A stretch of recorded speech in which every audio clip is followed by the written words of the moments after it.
estamos en Alemania, pero parece que sí. Estamos en la parte más europea de Rusia. Bienvenidos a Kaliningrado. Vamos a conocer a Königsberg, así se llamaba antes, por la parte más nueva, pero que también refleja su pasado alemán. Pueblo del pescado, bordeado por la superficie del agua del río Pregola, es un lugar de encanto, con la casa del cuidador de Puente Alto, con la torre faro de más de 30 metros de altura. Llama la atención por su aspecto original, combinado orgánicamente con los edificios del estilo entramado de madera. Los 133 escalones de la escalera de caracol del faro conducen a la plataforma de observación abierta y se puede ver los alrededores desde una altura impresionante. Napoleón, al entrar a la ciudad, dijo que es una maravilla y la quería llevar en sus manos a París. Se considera un buen augurio frotar un huevo sostenido por una gaviota de metal enclavada en el parapeto de la plataforma de la torre. Disfrutando de las vistas a la catedral, podemos observar desde arriba también la nueva sinagoga liberal y aún más arriba, en la linterna del faro, vive el gato de bronce más lindo con unos quevedos anticuados. En el puente de la miel se encuentra uno de los símbolos más dulces y conmovedores del Kaliningrado moderno, un abuelo Homlin pequeño, del tamaño de una palma. El abuelo Karl es parte de un proyecto de arte del artista local Natalia Shevchenko. Junto con su esposo, creó imágenes de personas pequeñas que procesan el ámbar por la noche. El escultor moscovita Andrei Sledkov dio vida a la idea. Y así acercamos al lugar más llamativo de la ciudad, es la isla de Kant, con una catedral, que fue reconstruida a fines del siglo pasado. Antes del ataque aéreo británico en 1944, había 300 casas en Kneiphof. Después de eso, solo quedaron ruinas, que fueron retiradas para materiales de construcción o arrasadas. La catedral gótica, que se empezó a erigir en el siglo XIV, no se tocó, dicen por la tumba de Kant. Alguien convenció a las autoridades de que el filósofo hablaba bien del marxismo, pero no buscaron restaurarla. La restauración se inició solo en los años 90.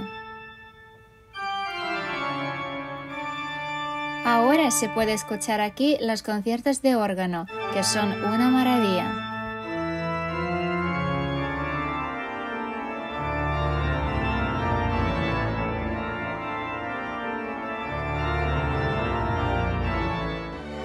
Disfrutando del paisaje otoñal, vamos al Museo de Bellas Artes.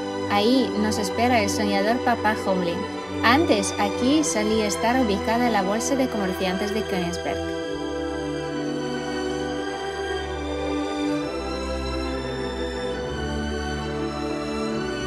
Se quedaron 7 puertas históricas por toda ciudad.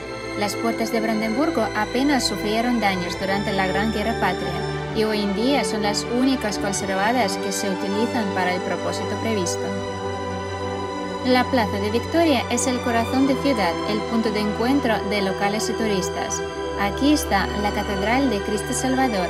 Es la iglesia más grande de Kaliningrado, gracias a sus cúpulas doradas que alcanzan casi los 70 metros de altura. Fue terminada en el año 2006 en estilo ruso bizantino y es visible desde diferentes puntos de la ciudad.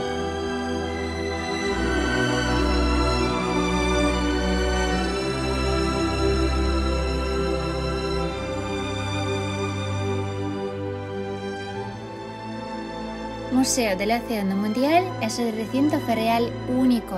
Una parte de los objetos expuestos está en el agua. El nieto Homlin Vitusha, sentado en un bote estrecho, se encuentra cerca del museo, frente al buque de investigación Beaches, que está abierto para los visitantes. El edificio principal, una bola de cristal brillante, contiene colecciones de conchas, moluscos, corales y un esqueleto de cachalote. El comercio de ámbar en el territorio de la región de Kaliningrado comienza a final de la Edad de Piedra.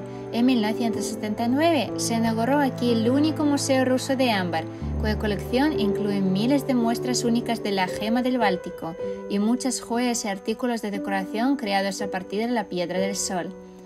Otra Homlin, la abuela Marta, se asoma desde detrás del nicho de ladrillo del muro de fortificación de la Torre Don, que nos lleva a otra puerta, Rosgarten, que ahora es un restaurante. No olvidéis de poneros las zapatillas cómodas, es una ciudad para descubrirla andando.